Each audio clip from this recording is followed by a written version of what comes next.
damos ya la bienvenida en el plató de Córdoba TV a Pedro Torrecillas Cabrera. Pedro, muy buenos días, bienvenido, doctor. Hola, buenos días, muchas gracias.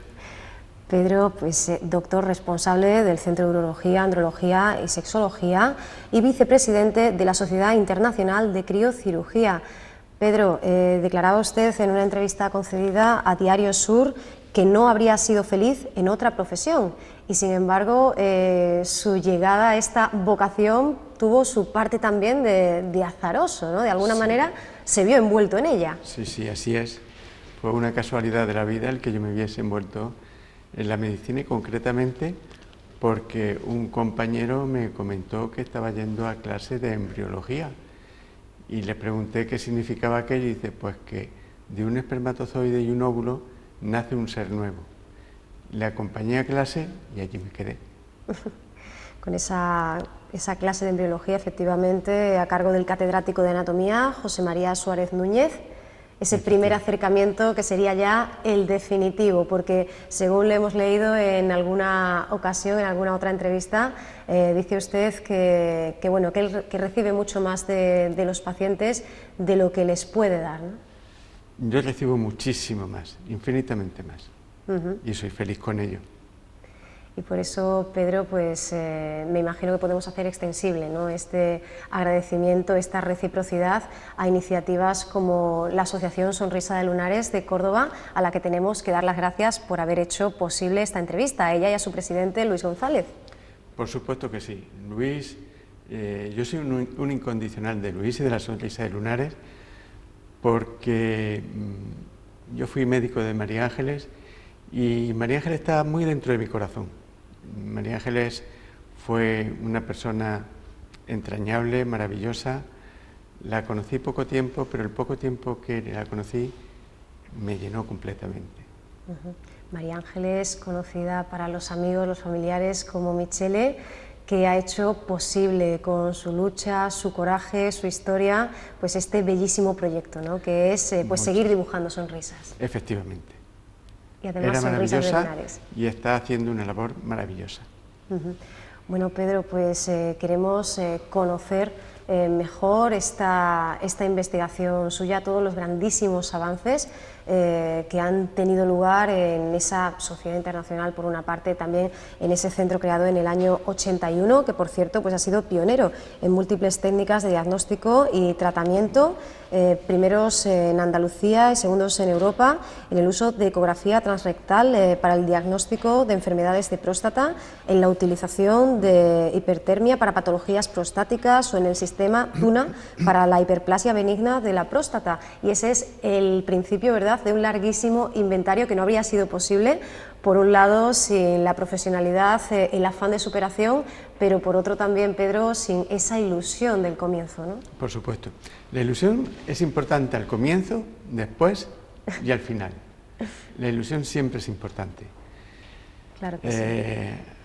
Además, las cosas empiezan poco a poco, pasito a pasito. En el año 95 yo recibí la primera invitación de mi maestro en el diagnóstico del cáncer de próstata, el profesor Fred Lee de la Universidad de Michigan. Y bueno, yo había estado con él aprendiendo la ecografía, el diagnóstico del cáncer de próstata, porque él se autodiagnosticó un cáncer de próstata. Pocos años después me invitó a formar parte de la primera sociedad que se creaba para el tratamiento del cáncer con criocirugía. Y hoy en día la criocirugía ya está muy asentada, ya no solo se hace en próstata, de próstata pasamos a riñón, de riñón ya pasamos pues a hígado, a pulmón, a huesos, a mediastino, a mama, a páncreas, a multitud de órganos, fundamentalmente órganos sólidos que pueden ser tratados con la criocirugía.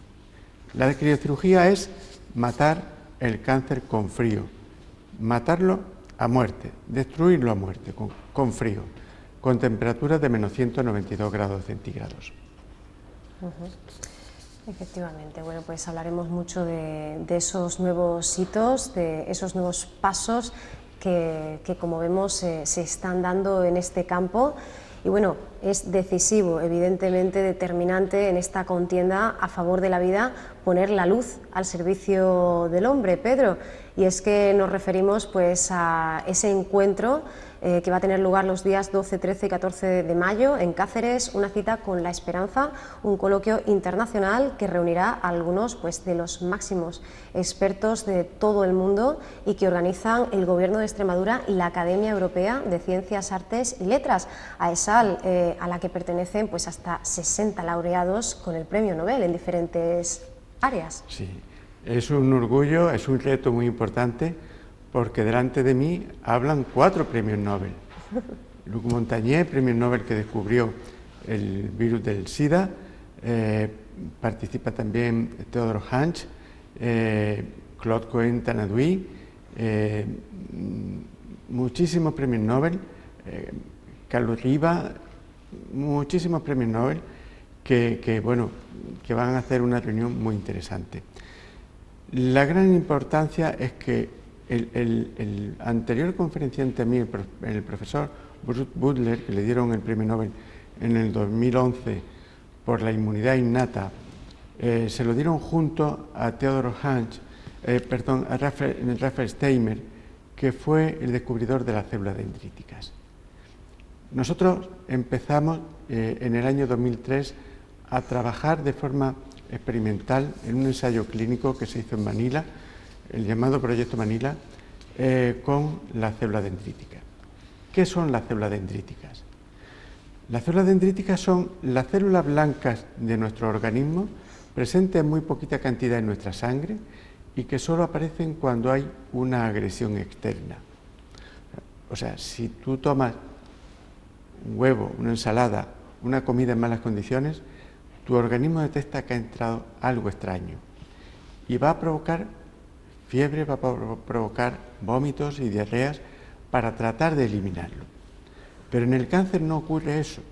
En el cáncer son células de nuestro propio cuerpo las que en un momento determinado empiezan a crecer de una forma desordenada, totalmente alterada, patológica, y además para crecer, como es un tejido muy joven, necesita muchísimos recursos.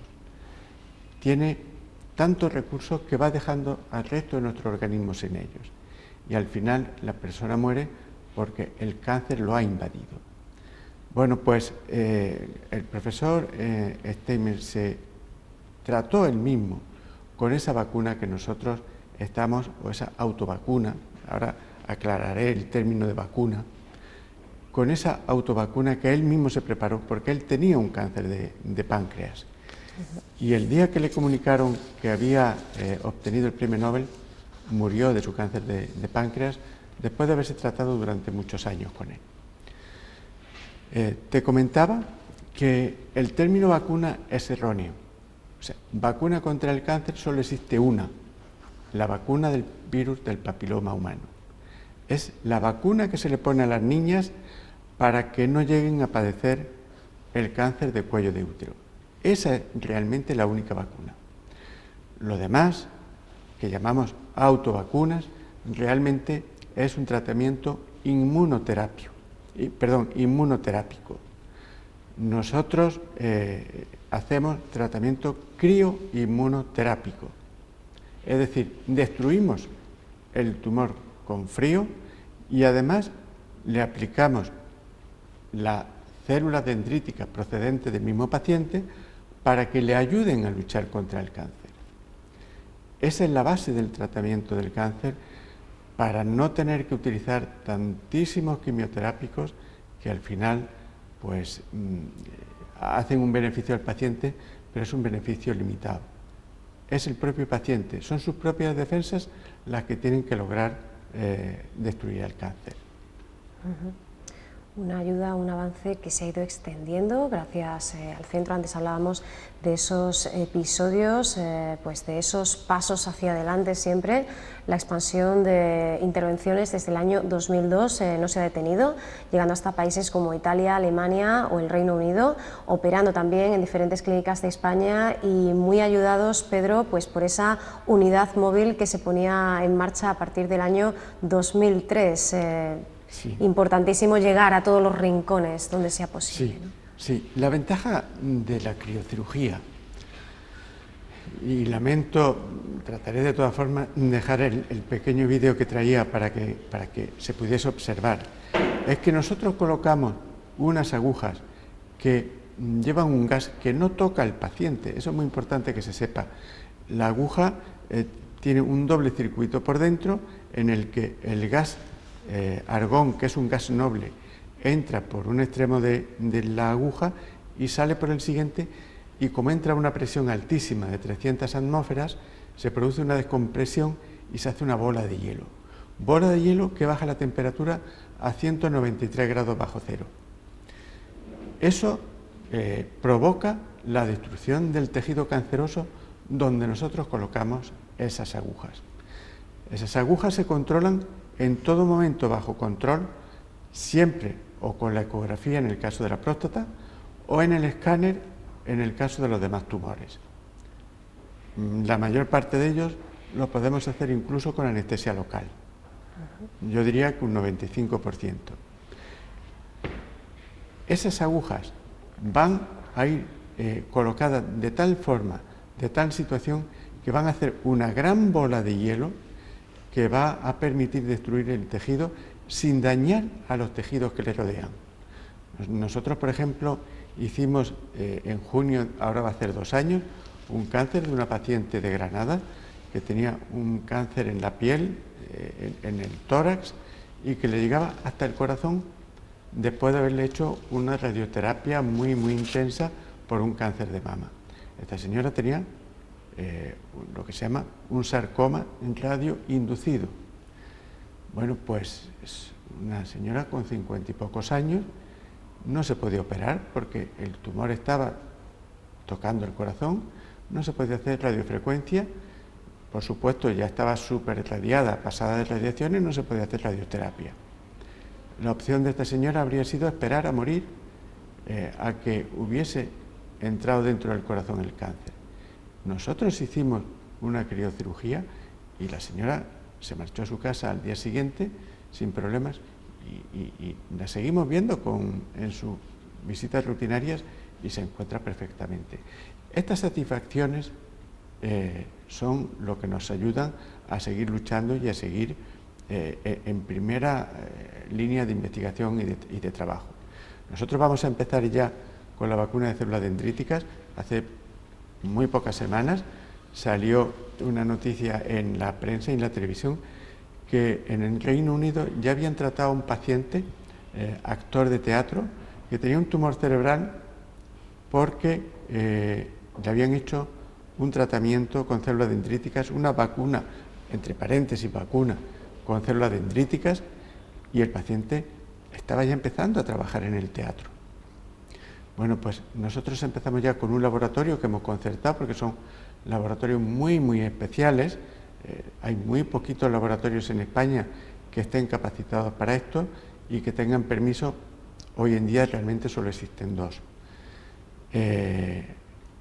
3, si contamos el que hay en el Hospital del Niño Jesús, donde se trabaja con virus oncolíticos, virus que se le ponen a los niños para destruir las células cancerosas. Es una tecnología también de inmunoterapia totalmente controlada, totalmente nueva y de una gran eficacia, y además sin efectos secundarios. Nosotros vamos a empezar a preparar, esto lleva un proceso en el que se saca sangre al paciente en una máquina como la de diálisis, se llama una aféresis. De esa máquina se van obteniendo los linfocitos, los glóbulos blancos. De los glóbulos blancos hay una fracción que se llaman los monocitos, y es ahí donde están las células dendríticas. Como hay muy poca cantidad, los cultivamos, los activamos, y en este proceso, que tarda aproximadamente unos 10-11 días, los recogemos y ya se los inyectamos al paciente alrededor de donde nosotros hemos hecho la criocirugía. En el caso del actor inglés se hizo de forma diferente, porque lógicamente era un tumor cerebral, y lo que hicieron fue extraer células del tumor, mezclarlas con las células dendríticas, preparar una vacuna líquida e inyectársela al paciente en varias sesiones mensuales.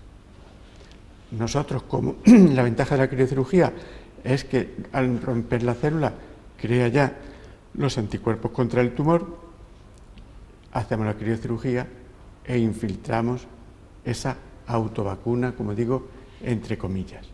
Bueno, pues magnífico, no solo como la ciencia y la investigación continua pues permite, como decíamos, por un lado llegar a diferentes puntos del planeta, sino que gracias pues a ese importantísimo acuerdo firmado con la Fundación Hacon Roche de Estados Unidos para la terapia crioinmunomulada, a partir de 2011 pues esa criocirugía se haya podido adaptar a otros cánceres como el de páncreas, lo hemos comentado, pero también a adenopatías ilíacas y lateroaórticas, ¿no? Es decir, que poquito a poco vamos avanzando en la buena dirección y por fin pues nos acercamos a ese sueño, ¿no? Que es para el ser humano, para el hombre, que un cáncer sea solo un episodio dentro de una vida muy larga y llena de salud, ¿no? Que realmente volver sea retomar esa vida que teníamos antes, continuarla y además valorando mucho más cada momento. Efectivamente. Esto, por supuesto, no es fruto de una sola persona. Claro. Hay un gran equipo detrás, un equipo donde hay radiólogos intervencionistas, donde hay cirujanos torácicos, traumatólogos, urólogos, personal de enfermería, anestesistas, técnicos. Esto no lo hace una sola persona. Esto es un equipo de gente con muchísima ilusión, con muchísimas ganas de trabajar y que no le ponen pegas a trabajar un sábado o un domingo como nos ha pasado esta última semana, porque sabemos que lo que estamos haciendo es útil, es provechoso, es bonito y le estamos devolviendo una sonrisa a muchísima gente, una sonrisa de lunares. Una sonrisa de lunares, en definitiva, efectivamente, con esa alegría, ¿verdad?, del sur, que usted bien conoce como granadeño, alguna vez se ha definido así, ¿verdad? Sí, sí. Nacido en Granada, pero también malagueño, ¿no?, de adopción. Sí, sí, efectivamente. Bueno, seguimos conociendo un poquito mejor ese encuentro que va a tener lugar en Cáceres, en el que usted ofrecerá el martes día 13, concretamente, la conferencia La luz y el frío, el láser y la crioterapia. Sí, hablaré del láser. El láser es una ayuda fundamental en la medicina. El título del encuentro se llama La luz al servicio del hombre. Y el láser, por ejemplo, es el caso más paradigmático, porque es una luz que no es natural, es una luz artificial. Fue descubierta gracias a la idea que tuvo Einstein de que podía existir el láser y de que el láser estaba ahí detrás. Entonces, pues, gracias a eso lo hemos descubierto. Y lo que empezó siendo una forma de tecnología militar, o por lo menos así lo hemos visto nosotros en las películas, pues se ha convertido en un aliado importantísimo en nuestra vida. Porque láser hay en los CDs que tenemos en casa, láser hay en las fábricas donde cortan la ropa, fábricas de tejidos, en las fábricas de coches donde cortan las chapas de acero de montones de coches uno encima de otro, y por supuesto en la medicina. En la medicina ha supuesto un avance importantísimo. Solamente contarte que hace muchos años, no hace tantos años, la persona que se operaba de la vista entraba en un hospital, lo dormían, le operaban un ojo y pasaba a una habitación con los dos ojos vendados, totalmente oscura, donde estaba varios días. A los pocos días empezaban a destaparle los ojos y en la habitación a oscuras, con solo una cortina, poquito a poco le iban dando luz, hasta que varios días después podía salir a la calle. Hoy en día el que se quiere operar de láser de la vista entra en una clínica que están en la calle, entra con sus gafas y sale con las gafas en el bolsillo. Bueno, pues eso es lo que el ciudadano ve de lo que es el láser, pero dentro del quirófano es exactamente igual de importante. El láser es una ayuda fundamental sin la cual hoy no podríamos vivir en la medicina. Pues con esa luz al servicio del hombre, tendremos oportunidad también de reflexionar, Pedro, sobre asuntos tan importantes como la importancia, ¿no? Lo fundamental de esa transmisión del saber científico. Nos lo planteará el profesor Jean-Patrick Conneray, presidente de la Academia Europea de Ciencias, Artes y Letras, emeritus del Imperial College de Londres, y si fundamental es la transmisión, es saber acercar todo este conocimiento, como está haciendo usted hoy de una manera pues muy didáctica, muy clara, para que la gente entienda conceptos que son pues muy difíciles, ¿verdad?, para aquellos que estamos fuera de este mundo. También lo es un grandísimo apoyo, un gran aliado en la investigación, pues las nuevas tecnologías, y quiero recordar aquí que ustedes eran los primeros en la península en usar las telecomunicaciones con una finalidad médica. Sí. Tenemos que apoyarnos, ¿no?, en los avances, sí. ¿no? Esto empezamos antes de la era de Internet, en el año 91. Fue muy curioso porque yo oía a una profesora de Santa Cruz de Tenerife que comentaba en la radio que habían probado el primer videoteléfono. Y entonces, bueno, me faltó tiempo para coger esa misma noche el teléfono, localizarla y el día siguiente presentarme para hablar con ella. Antes de que existiera Internet, a través de la línea telefónica convencional, pues empecé a trabajar a partir de ese momento con ella y nos asociamos a un centro en Grecia y otro centro de investigación que había en Noruega. Fuimos con ellos pioneros en cosas muy bonitas, muy interesantes porque, por ejemplo, en las minas que hay en el círculo polar, minas que son importantísimas para la economía de Noruega, pues era muy difícil que una persona, un médico, pudiese trabajar para la poca patología que se podía presentar en algunas especialidades. Hay especialidades como la pediatría o la cirugía que tenían una base permanente, pero hay otras como la psiquiatría, como la dermatología, en las que no era necesario, primero porque no había casuística y segundo, pues porque la gente tampoco aguantaba aburrida en el Polo Norte sin tener que hacer.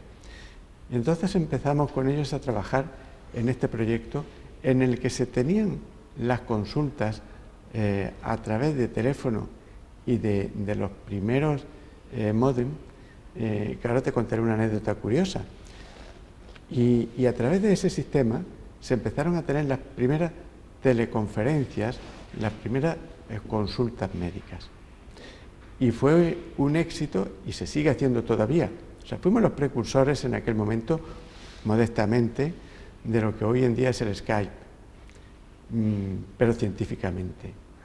Y fue muy interesante porque nosotros, por ejemplo, a través de un mecenas que tuvimos en la consulta nuestra, y que además este señor tenía muchísimo miedo a viajar, transmitíamos a un centro de investigación en la Universidad de Harvard las imágenes de las biopsias que yo le hacía y de las ecografías que le hacía a este paciente.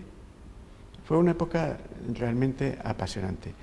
Y como anécdota te quería comentar dos. Una, que el módem que nosotros utilizábamos era un módem que tenía una capacidad, me parece que eran 14.500 baudios de Motorola. Entonces costaba 536.000 pesetas de la época. O sea, un disparate, un auténtico disparate. Y luego otra segunda, que cuando hicimos la presentación vinieron los técnicos de Sony de todo el mundo. Vinieron técnicos de Sony de Japón, por supuesto, de Australia, de Asia y de Europa. Y fue el día que se declaró, o la víspera del día, a la Primera Guerra del Golfo. Entonces los técnicos de Sony habían estado instalando el mismo sistema al cuartel general americano y entonces tenían una doble clave, la clave que pusieron los americanos para ellos y la clave que ellos como técnicos tenían por si tenía alguna avería el sistema para poder acceder. Entonces entraron y empezaron a sacar fotos de las que tenían los americanos allí. y sacaron fotos pues como el avión F-117, el avión fantasma, que jamás se había visto en Europa ni en el mundo. Entonces al día siguiente ese mismo día, se declara la guerra y un periódico de Málaga saca una foto del avión porque el periodista durante la rueda de prensa se la metió en el bolsillo y dice: la guerra del Golfo ha estallado. Bueno, pues los técnicos de Sony, que en ese momento estaban cogiendo el avión en el aeropuerto, cuando vieron aquello me llamaron escandalizado. Me dijeron: esto es secreto militar, nos estamos metiendo en un problema. Ahora mismo hay que comprar todos los ejemplares del periódico que existan en Málaga. Era un periódico local y fue fácil porque tampoco tenía mucha tirada. Pero conseguimos coger todos los periódicos que no se habían vendido hasta el momento, porque realmente podíamos haber creado un conflicto diplomático bastante serio. En fin, bueno, pues toda una aventura, ¿verdad? El saber y esta carrera que tiene también la medicina, ¿verdad? Pues esta parte, como decíamos, de riesgos, de cada paso adelante, pues puede provocar, como estaba comentando con estas anécdotas, pues todo tipo de situaciones, ¿no? Incluso complicadas, pero siempre en aras, ¿verdad?, de salvar vidas por su parte, y por eso es muy importante pues conocer todo lo que nos puede ofrecer este encuentro en Cáceres.